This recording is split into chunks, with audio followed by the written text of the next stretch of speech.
ইতিহাস ঐতিহ্যমণ্ডিত একটি মাস,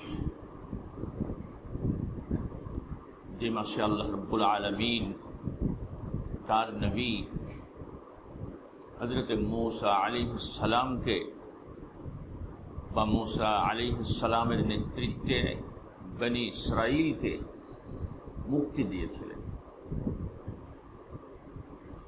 এই ইতিহাস ঐতিহ্যমণ্ডিত এই মাস শেষে আমরা পরবর্তী মাসে পদার্পণ করেছি। 12টি মাসের মধ্যে কোনো মাসের মাস কেন্দ্রিক বিশেষ ইবাদত আমল রয়েছে। যেমন মুহররম মাসে সিয়ামে আশুরা ছিল,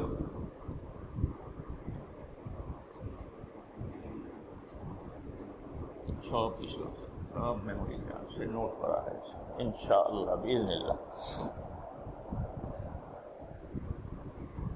তো মুহররম মাস কেন্দ্রিক যেমন আশুরার সিয়াম দুটো ছিল,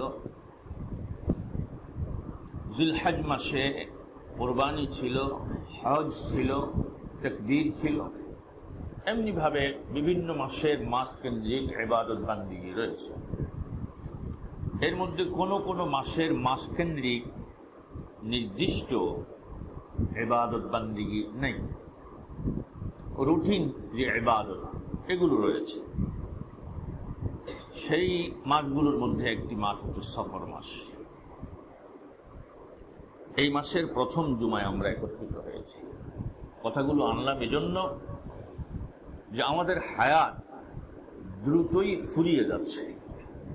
ফুরিয়ে যাচ্ছে।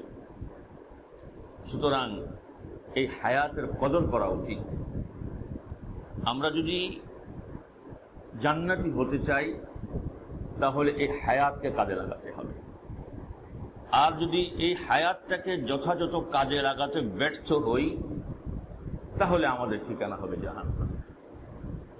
জান্নাতি হতে হলে কাজ করতে হবে, আর জাহান্নামী হতে হলে জান্নাতের জন্য যে কাজ এগুলো ছেড়ে দিলে আপনি জাহান্নামী।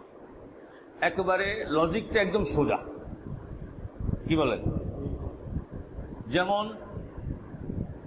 আপনি যদি আপনার ঘরকে অথবা এই মসজিদকে আলোকিত করতে চান, আপনার বাড়িকে যদি আলোকিত করতে চান, আপনাকে অনেক কাজ করতে হবে। কি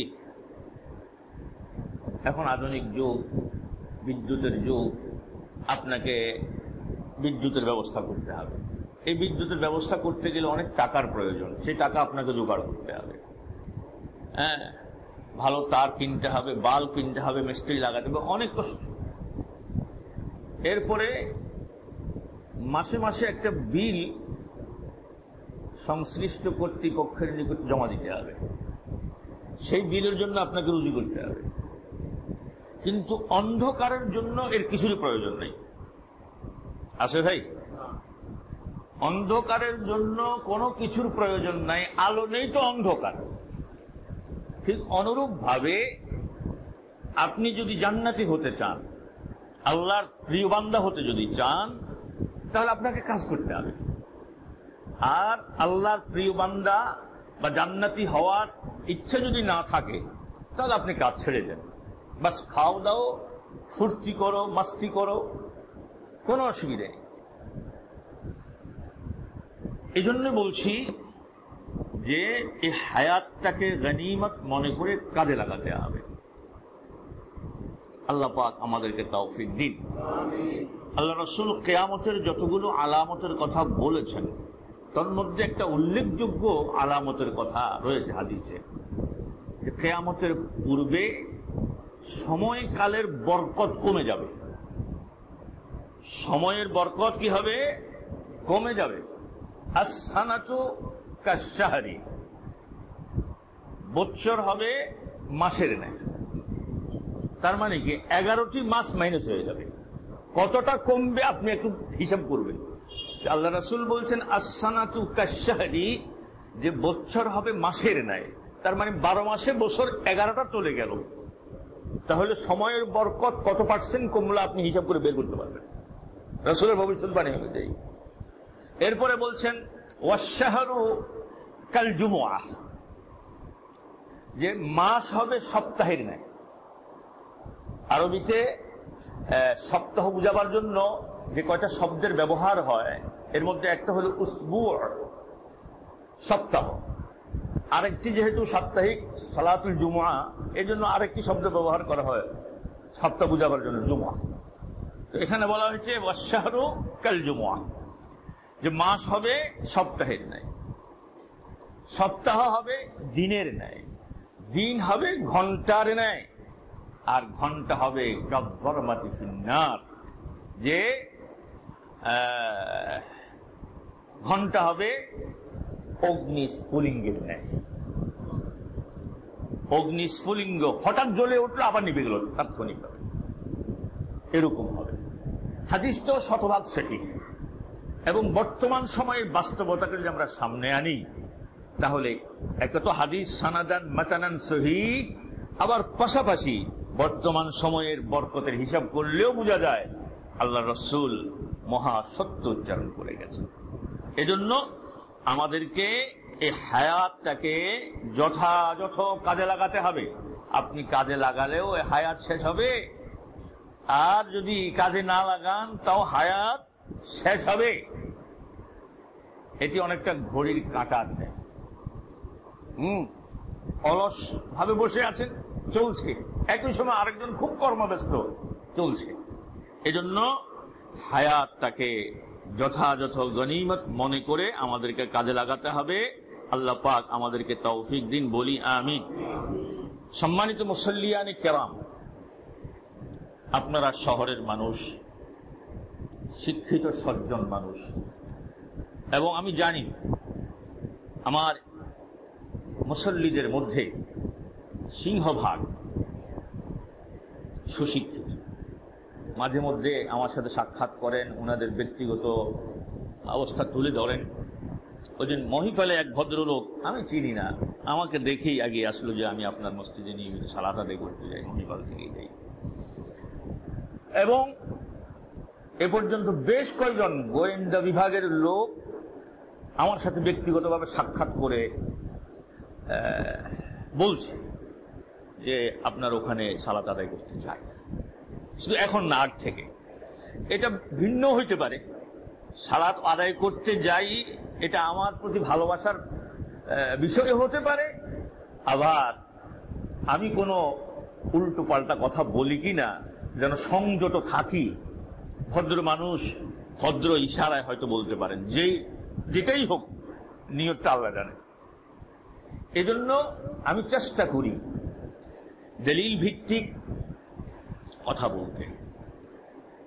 আমি আপনাদের কাছে দোয়া চাই, আল্লাহ পাক যেন আমৃত্যু আমার এই নীতি আদর্শের উপর কায়েম রাখেন, বলি আমি। আরেকবার বলা যায় না? সম্মানিত মুসল্লিয়ানে কেরাম, আজকে একটু ভিন্ন আঙ্গিকে কথা বলবো। আজকেও বলছি, আমি আমার স্টাডি থেকে, নিরপেক্ষ অবস্থান থেকে আমি কথা বলি। আল্লাহর কসম, ওয়াল্লাহ, আমি কোন দলের লেজুর বৃত্তি করি না। কারণ দল করলে সত্য সঠিক কথা বলা যায় না, দলীয় আনুগত্যের প্রশ্ন আছে। দল থেকে বলবে কথা বললেন না, এটা দলের স্বার্থ বিরোধী। যার কারণে আমি কোন দলের লেজুর বৃত্তি করি না, এ ব্যাপারে পরোয়াও করি না। আমার জন্য ওয়াকাফা বিল্লাহি ওয়াকিলা, আমার জন্য আমার আল্লাহই যথেষ্ট। যে বিষয়টি আনতে চাই সেটা বর্তমান প্রেক্ষাপটের আলোকে। রক্তক্ষয়ী আন্দোলন সংগ্রামের দীর্ঘ পথ পাড়ি দিয়ে এবং বহু তাজা প্রাণের বিনিময়ে এদেশের মুক্তিকামী ছাত্র জনতা বহুদিনের কাঙ্ক্ষিত বিজয় ছিনিয়ে এনেছে। মূল ফয়সালা ও সকল কৃতিত্ব একমাত্র, শুধুমাত্র, কেবলমাত্র আল্লাহ। কার? কাশ্মীরেও চলছে, বিভিন্ন দেশে আমরা শুনি, কিন্তু এত সহজে এবং স্বাধীনতা সংগ্রামেও এত অল্প সময়ে স্বাধীনতা অর্জন পৃথিবীর অন্য কোন দেশে হয়েছে বলে অন্তত আমার জানা নাই। যেহেতু এই দেশটি পৃথিবীর অন্যতম সংখ্যা গরিষ্ঠ মুসলিম অধ্যুষিত দেশ, এ ফাঁকে বলি, আমরা এটা বুঝাবার জন্য কথা বলি, পার্সেন্ট করি, কিন্তু নাগরিক অর্থে সংখ্যাগরিষ্ঠ আর সংখ্যা লঘু বলতে কিছু নাই। জনসংখ্যার গণনার বিষয়ে ধর্মগত বিভাজনের একটা প্রশ্ন আছে, চাকমা কতজন, অমুক কতজন, এই অর্থে আমরা 92, কিন্তু নাগরিক অধিকার ইত্যাদির বিবেচনায় এদেশের প্রত্যেকটি নাগরিক সংখ্যাগরিষ্ঠ সংখ্যালঘু নয়, সবাই বাংলাদেশের নাগরিক। কথা ঠিক কিনা? বরং এই পরিভাষাটা আমাদের বদলাতে হবে। এই যে সংখ্যালঘু শব্দটি, কিসের সংখ্যালঘু? সে তো এদেশেই নাগরিক, সে সহই তো এদেশে 16 কোটি নাকি? যাকে আমরা সংখ্যালঘু বলছি তাদের গণনা নিয়েই তো এদেশে 16 কোটি নাগরিক। এই সংখ্যাগরিষ্ঠ মুসলিম অধ্যুষিত দেশ আমরা আমাদের ইমানি চেতনার জায়গা থেকে বলবো, যদিও অনেকে অনেক ব্যাখ্যা দিতে পারেন। ইমানি চেতনার জায়গা হলো এই বিজয়টি সম্পূর্ণ আল্লাহ তাআলা দান করেছে। ছাত্র জনতার আন্দোলন এটি একটি ওসিলা মাত্র, সিদ্ধান্ত কার? আল্লাহ। এজন্য আমরা অন্তর থেকে বলি আলহামদুলিল্লাহ, রব্বানা লাকাল হামদ হামদান কাসীরান তাইয়িবান মুবারাকান ফীহ। আল্লাহর প্রশংসা আদায়ের সাথে সাথে জীবন বাজি রেখে যারা এই আন্দোলন সংগ্রামে অংশগ্রহণ করেছে তাদের সকলের প্রতি আন্তরিক মুবারকবাদ জানাচ্ছি এবং উচ্চ মর্যাদা কামনা করছি। এদের মধ্যে নিহত মুসলিম ভাইদের শহীদি মর্যাদা কামনা করছি, বলি আমি। সম্মানিত উপস্থিতি, একটি পরীক্ষিত মহাসত্য হলো, আবারও বলছি, একটি মহাসত্য উচ্চারণ হলো মাত্রাতিরিক্ত ক্ষমতা লিপ্সা, কর্তৃত্ববাদী হীন মানসিকতা ব্যক্তিকে অমানুষে পরিণত করে। কথাটা আবার রিপিট করছি, সেটি হচ্ছে মাত্রাতিরিক্ত ক্ষমতা লিপ্সা, এটি মানুষকে অমানুষে পরিণত করে। আপনি ঠিক বললেও ঠিক, আর যদি উচ্চ আওয়াজে বেঠিক, তারপরে এটাই ঠিক। আমার কথা কি বুঝে আসতেছে?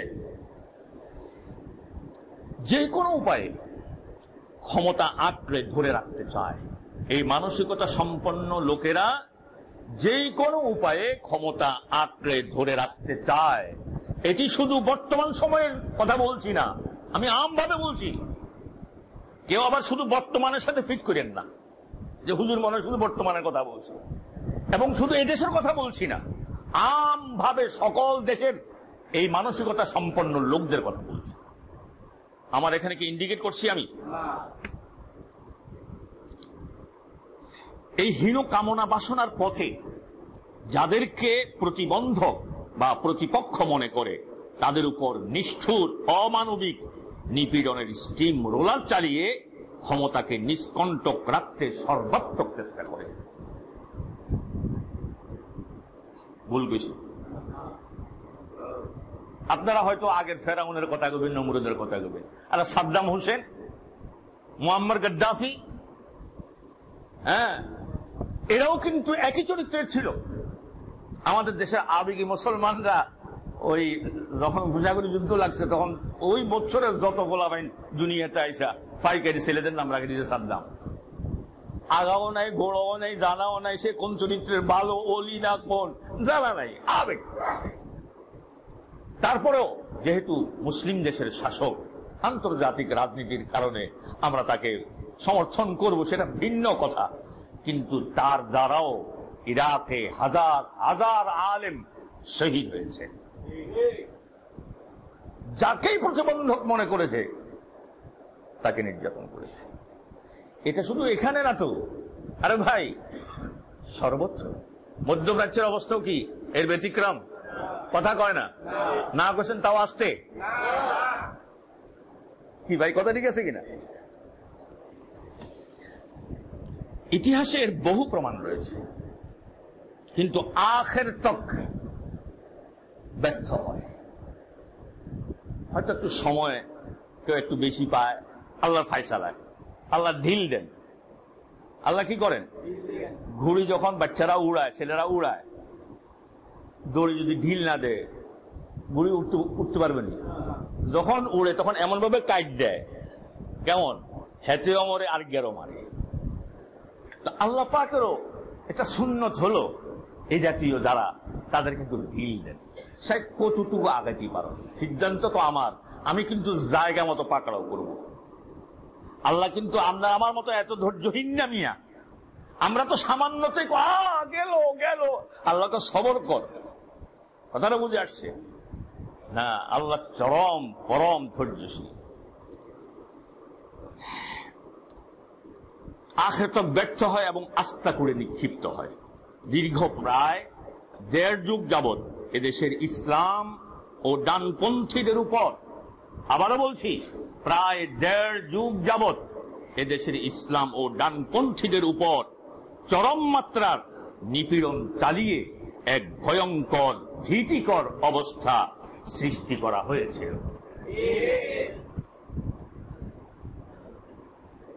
নাস্তিকরা ইসলামের বিরুদ্ধে কথা বলে, রাসূল আকরাম সাল্লাল্লাহু আলাইহি ওয়াসাল্লামকে কটাক্ষ করে তারা আইয়াসী জীবনযাপন করে, স্বাধীন। কিন্তু ইসলামের পক্ষে কথা বললে বিভিন্ন তকমা লাগিয়ে তার উপর নির্যাতন নিপীড়নের স্টিম রোলার চালানো হয়। কি বলেন? আমার এখন মনে পড়ছে এদেশের প্রবীণ আলেমী দ্বীন, মূলটা আল্লাহ জানেন, আমরা বলবো আল্লাহর ওলি ছিলেন।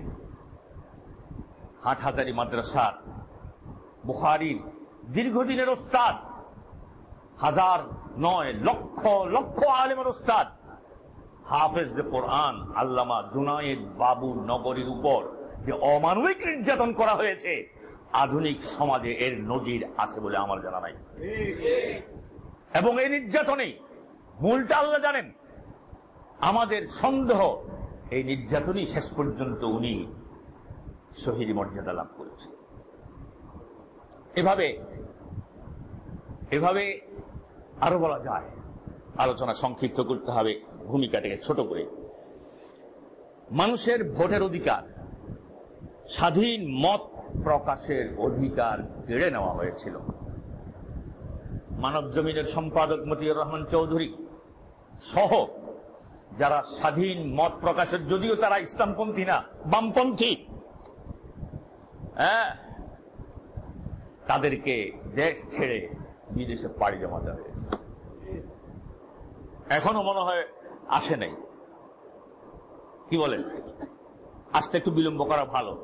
তার কারণ একটা লোক যখন দিনে কারো দ্বারা চরমভাবে নির্যাতিত হয়, ছেড়ে দেওয়ার পর রাত্রে ঘুমের ভিতরে চিল্লাই তিনি চিল্লাস কা ডরাইছি হয়নি। সুতরাং ভূমিকাতে এই কথাগুলো বললাম। এখন কথা হচ্ছে এই চরম ভীতিকর পরিস্থিতি থেকে যিনি মুক্তি দিলেন, আমরা তার প্রশংসা না করে আমরা উল্টো পথে চলছি। আল্লাহ রাব্বুল আলামিন কোরআনে কারীমে কোন বিজয়ী হলে সেটাকে কেন্দ্র করে কি করণীয় এই বিষয়ে নির্দেশনা দিয়েছেন। ইজা জাআ নাসরুল্লাহি ওয়াল ফাতহ, যখন আসবে আল্লাহর সাহায্য ও বিজয়, ওয়া রাআইতান নাস, আপনি তখন দেখবেন মানুষকে ইয়াদখুলুনা ফি দীনিল্লাহি আফওয়াজা, মানুষজন দলে দলে। ভয় কেটে গেছে তো, এখন কি ভয় কেটে গেছে। মক্কা 13 বছরের নির্যাতন নাই, এর পরবর্তী যুদ্ধ জিহাদের মাধ্যমে যত বিশৃঙ্খলা হয়েছে এগুলো এখন নাই, সংখ্যামুক্ত, মক্কা বিজয় হয়ে গেছে। এখন কই যে আর চুপ থাকার দরকার নেই, সবাই প্রকাশ্যে কালিমার ঘোষণা দিয়ে দলে দলে আল্লাহর দ্বীনের মধ্যে প্রবেশ করছে। এটা আপনি দেখতে পাবেন। এই বিজয়ীটা হলে কি করণীয়? অন্যের বাড়ি আক্রমণ করা, এই বিজয়ী হলে অন্যের সম্পদ নষ্ট করা, এই বিজয় হলে কাউকে ধরে এনে আঘাত করে নির্যাতন করা, এই বিজয়ের অর্থ কাউকে থ্রেট দেওয়া। আল্লাহর নির্দেশনা হচ্ছে ফাসাব্বিহ বিহামদি রাব্বিকা ওয়াস্তাগফিরহু, প্রশংসার সাথে তোমরা তোমার রবের বড়ত্ব ঘোষণা করো, কারণ বিজয়টা চূড়ান্তভাবে আল্লাহর পক্ষ থেকে এসেছে। আমরা একটা কথা বাঙালি ভাষায় কই, যা করে আল্লাহই করে, এ কথা কইনি, একেবারে সাদা মাটা কথা, গ্রাম্য কথা। কিন্তু এই জাতীয় বিষয় এলে মাথাতে থাকে না, তো কয় যে আয় না করছি, আমরা না করছি না, বরং এই বিজয় কে দিয়েছেন? জোরে বলে আল্লাহ দিয়েছেন। করণীয় কি? প্রশংসার সাথে আল্লাহর বড়ত্ব ঘোষণা করতে হবে। এরপরে কি করতে হবে? ওয়াস্তাগফিরহু, তার কাছে ক্ষমা চাইতে হবে। এখন আমরা নোংরা রাজনীতিতে, বাড়াবাড়িতে কেউ কারো থেকে পিছিয়ে নাই। কাকে দোষ দিবেন আপনি? বলে কাকে দোষ দিবেন? ভাইজান, চিত্তরঞ্জন সাহা যে কাজ করেছে, নুরুল ইসলাম একই কাজ করছে। চিত্তরঞ্জন সাহা যে কাজ করেছে, নুরুল ইসলাম একই কাজ করেছে। এখন আমরা চিত্তরঞ্জন সাহা হিন্দু, তার সমালোচনা করছি। ও বাবা, এটা নুরুল ইসলাম একই কাম করলো, এত সমালোচনা করা যেত না। কথাটা এরকম দাঁড়াইছে না? কথাটা কি এরকম দাঁড়ায় নেই? সুতরাং এই বিষয়গুলো আমাদের বুঝতে হবে, জানতে হবে। কারণ জুলুম আল্লাহ পছন্দ করেন না। জুলুমকে আল্লাহ স্পষ্ট হারাম করেছেন। মুসলিম শরীফে হাদিসে কুদসি, ইয়া ইবনে আদম, ওহে বনি আদম, আমি আমার উপর জুলুমকে হারাম করে নিয়েছি। ইন্নী হারামতু যুলম, আমি আমার উপরে জুলুম হারাম করেছি, তোমার উপরেও জুলুম হারাম করে দিয়েছি। ফালা তাযালামু, তোমরা পরস্পর জুলুম করো না। কোরআন হাদিস স্টাডি করলে যে মহাসত্য বেরিয়ে আসে, আল্লাহ অনেক পাপের শাস্তি শুধুমাত্র পরকালে দেন, দুনিয়াতে গোপন রাখেন। কয়েকটা কাজের শাস্তি আছে, তন্মধ্যে অন্যতম হচ্ছে জুলুম। এর জন্য আল্লাহ দুনিয়াতেও শাস্তি দেন এবং পরকালের শাস্তি তো রিজার্ভ আছে। কথা কি বুঝে আসতেছে না? আসতেছে না? আল্লাহ আমাদেরকে মুক্তি দিয়েছেন অন্তর থেকে। আওয়াজ দিয়ে আবারও বলি আলহামদুলিল্লাহ। এই বিজয় ছিনিয়ে আনার পেছনে শুকরিয়া তো আদায় করেছি। বাংলার যে সকল দামাল ছেলেদের রক্ত ঝরেছে, আন্দোলনে আহত হয়েছে, নিহত হয়েছে, নিহত মুসলিম ভাইদের শাহাদাত এর মর্যাদা কামনা করি, আহত ভাইদের আরোগ্য কামনা করি।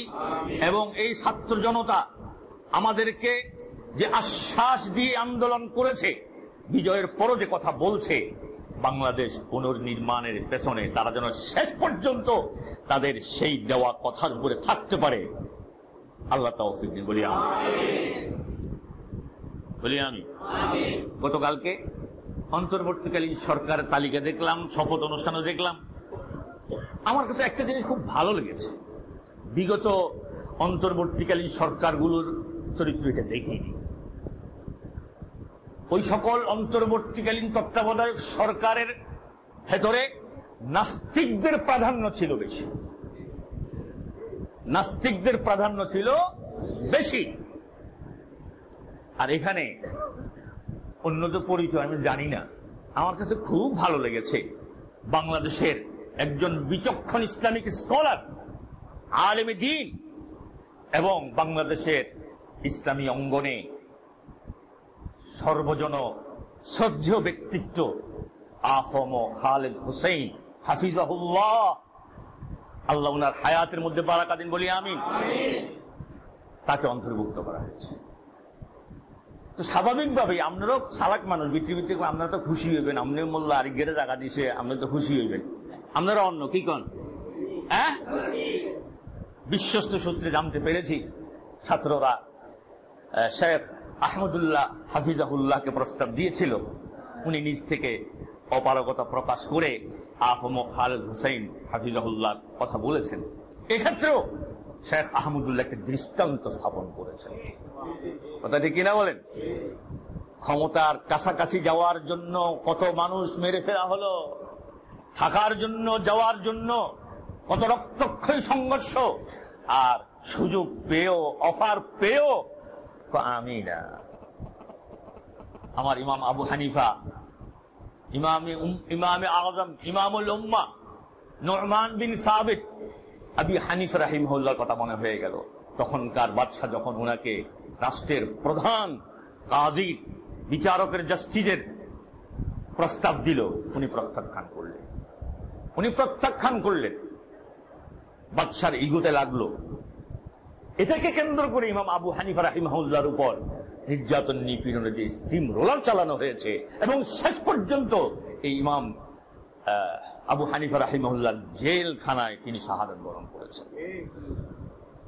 অপরাধ ও রাষ্ট্র কইছে আপনি পদ নেন, এমনি এক হাইটান্ন আপনি থাকবেন শেয়ারে, আর দেবেন বিচারক, বিচার করবেন সময় আপনি আমার স্বাধীন মতো বিচার করতে তো দেবেন না।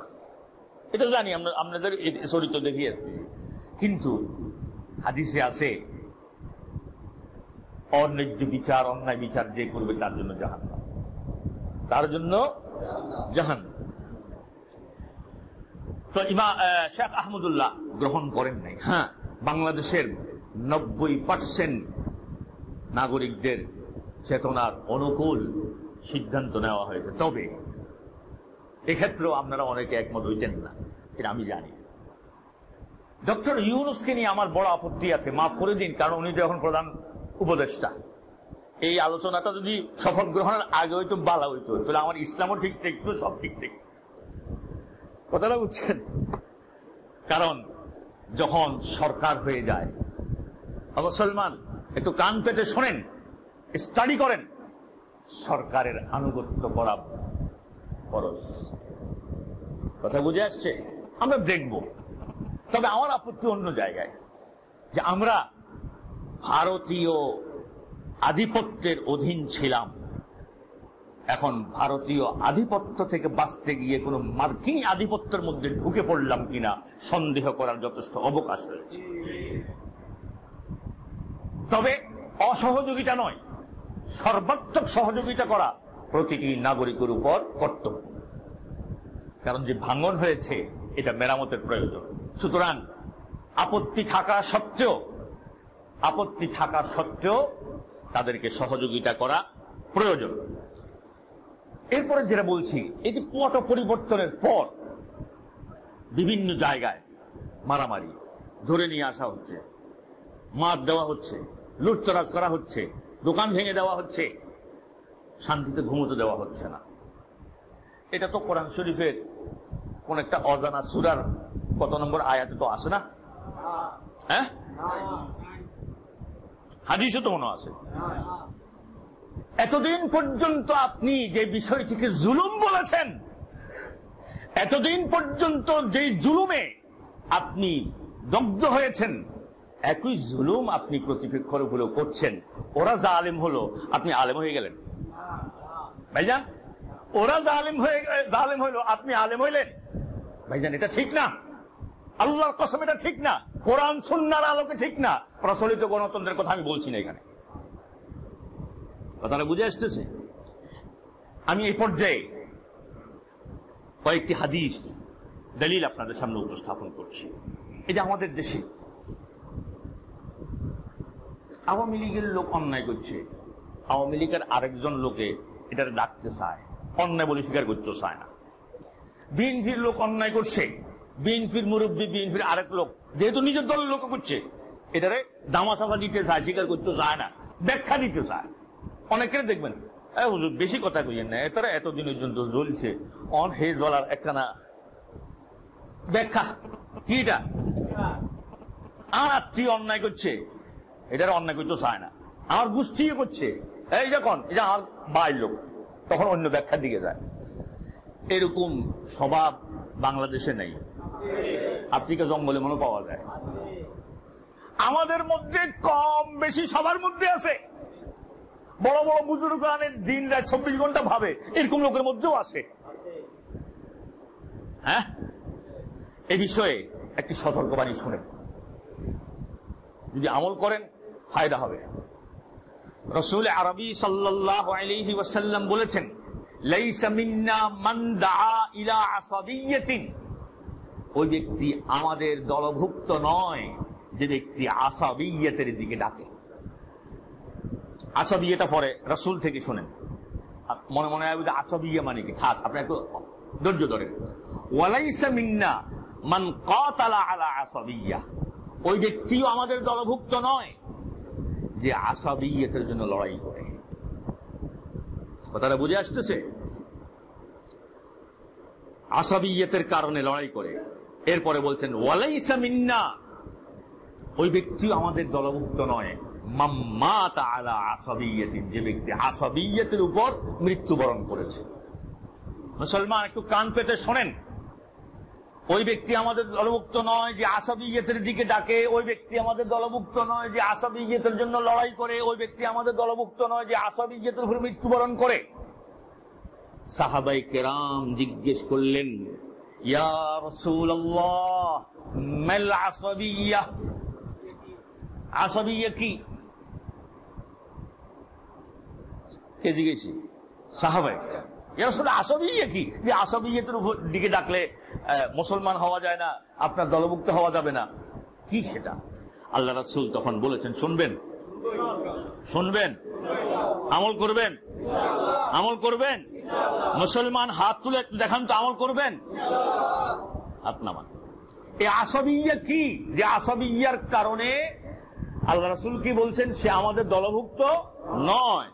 সাহাবায়ে কেরামদের প্রশ্নের জবাবে আল্লাহ রাসূল বলছেন, আনতুইনা কওমাকা আলা যুলমি, আনতুইনা কওমাকা আলা যুলমিন। হে আল্লাহ রাসূল, আসাবিয়্যাত কি? রাসূল সাল্লাল্লাহু আলাইহি ওয়াসাল্লাম বললেন, নিজের কওম বা সম্প্রদায়কে তার অন্যায় অবিচারের বিষয়ে সাহায্য করা। আসাবিয়্যা কি বলে? নিজের গোত্র, নিজের বংশ, নিজের গোষ্ঠী, নিজের দল, এই বিবেচনায় অপরাধী ব্যক্তিকে তার অপরাধে সাহায্য করা, এটার নাম কি? এটার নাম কি? আসাবিয়্যা। আর এই আসাবিয়্যা যার মধ্যে আছে সে কি নয়? লাইসা মিন্না, সে আমাদের দলভুক্ত নয়। কিন্তু আমরা তো এমনি আশিক রাসূল, কিন্তু রাসূলের সুন্নত মানতে রাজি নয়, মানি সুবিধা মতো।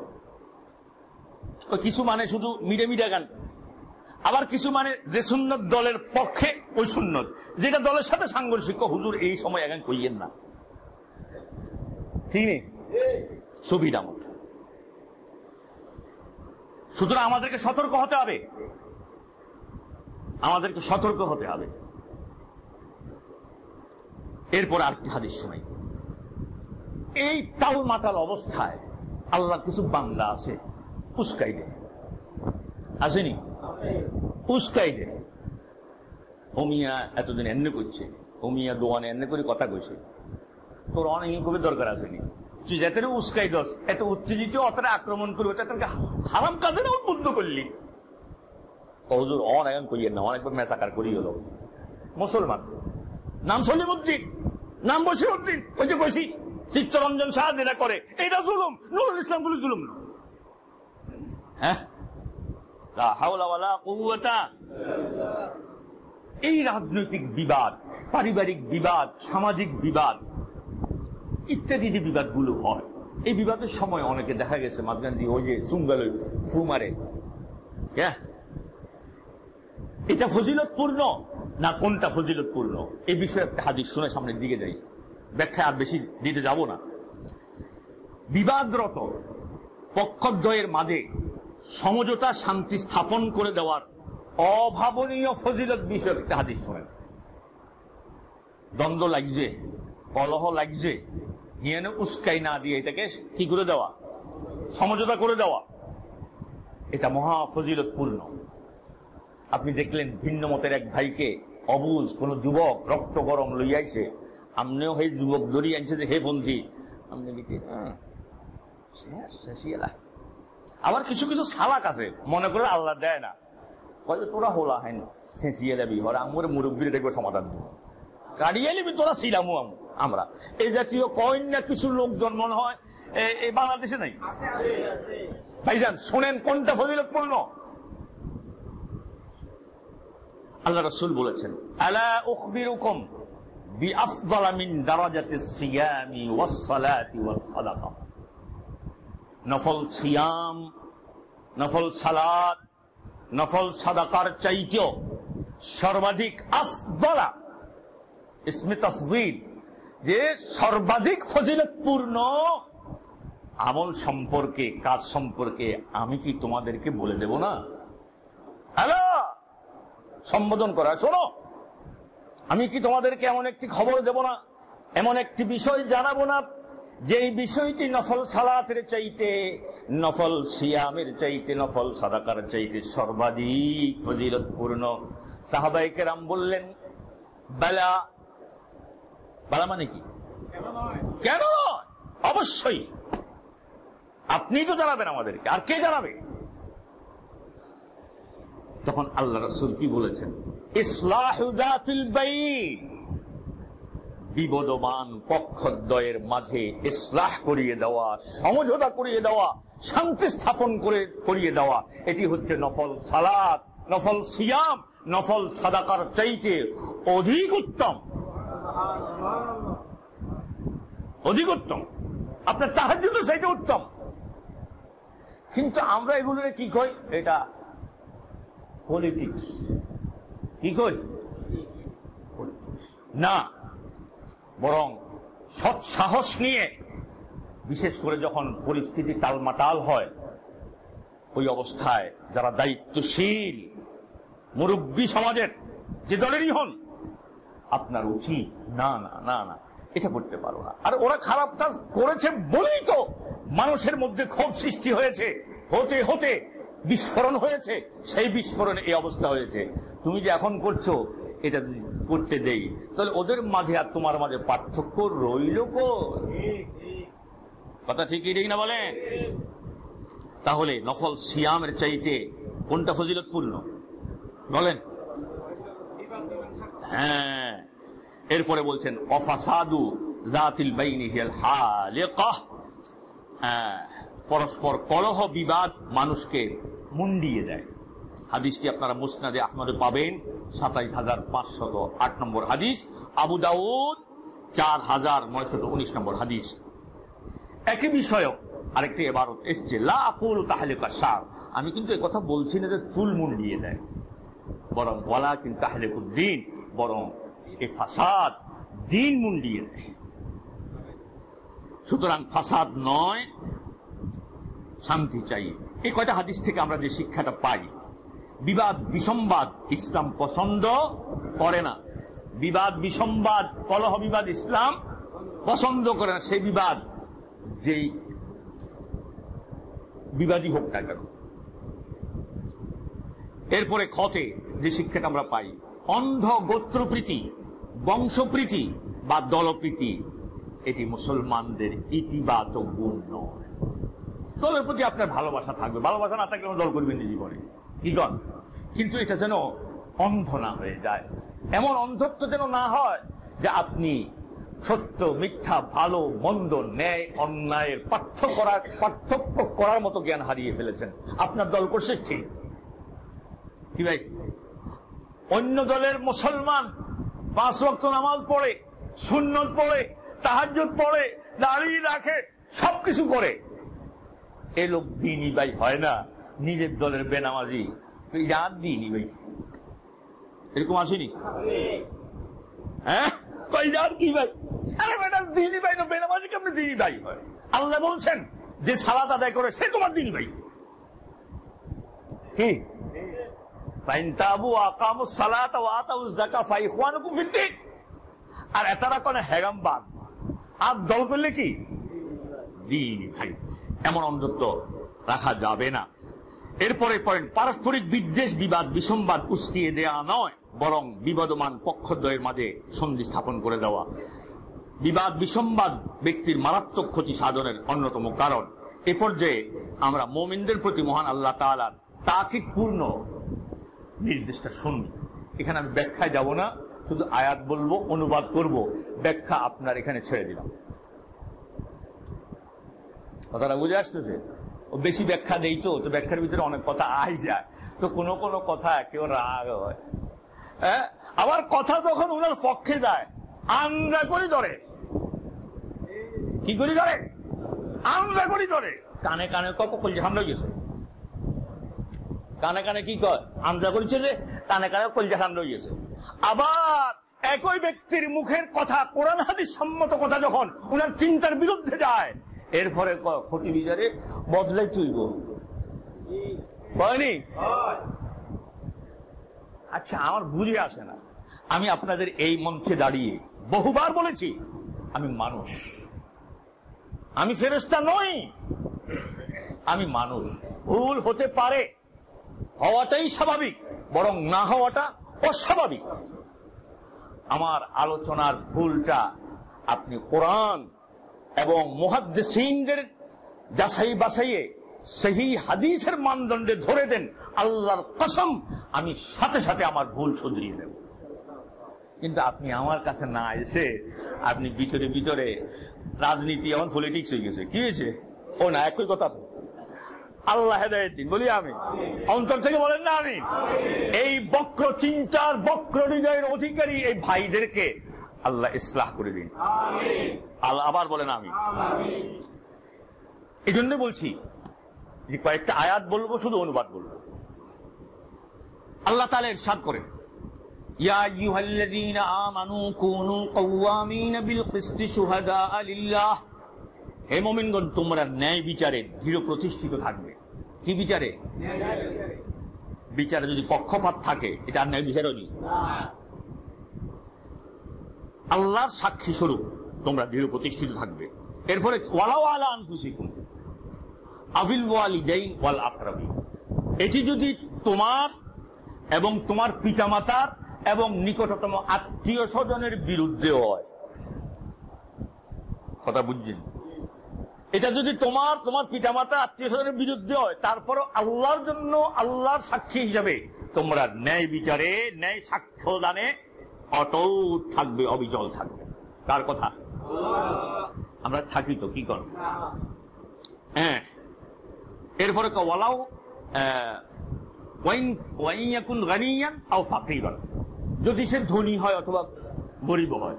তার কারণ ধনী হইলে তার পক্ষপাত করার একটা মানসিকতা মানুষের জাগে। তুমি একজন পয়সাওয়ালা মানুষ, সমাজের সম্ভ্রান্ত মানুষ, আমি একটা অন্যায় করছি, কেন হেমিয়া বিরুদ্ধে কথা করি। আর আও ফাকিরান, ফকির গরিব মিসকিন, তার প্রতি একটা দরদ কাজ করে, হ্যাঁ এই লোকটা মিসকিন মানুষ, একটা অন্যায় করছে। এই জাতীয় কথা কই বড় দিল দেখানো লোক আছে না? আল্লাহ কইলেন না ইন ইয়াকুন গানিয়ান আও ফাকিরান, আর তুই ওদের প্রতি কত রহম দিল। ফাল্লাহু আওলা বিহিমা, বরং আল্লাহ তাদের ঘনিষ্ঠতর। ভাইজান, আমাদের মসজিদের ভাইয়েরা যাচ্ছে, আজকে আমি একটা জিনিস টেস্ট করব, এই বিজয়ে আপনারা কতটুকু খুশি হয়েছেন। আমার সম্মানিত মাননীয় সেক্রেটারি আশরাফুদ্দিন ভাইকে আমি আমাদের পরে জিজ্ঞেস আজকে বলি যে আমরা একটু অসরি কই যাই, তাহলে বুঝে তারা বিজয় হাসা হাসা খুশি হয়েছে। আজ যদি হয়েছে কম হয়, কম যে মুখে কইছে খুশি হয়েছে, আসলে মিত্রে মিত্রে অন্য। আপনারা মজাক করলাম, আপনারা সাধ্যের সর্বোচ্চটা দিয়ে আল্লাহর ঘর মসজিদের জন্য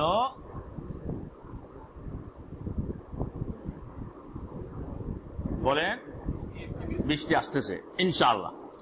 তাহলে আমরা এই যে ন্যায় সাক্ষ্য দানে আল্লাহ বলেছেন কি, যে তোমরা দৃঢ় প্রতিজ্ঞ থাকবে, এটা আমরা করি? বলেন করি? করি না। এই সংকীর্ণতা থেকে আমাদেরকে বেরিয়ে আসতে হবে।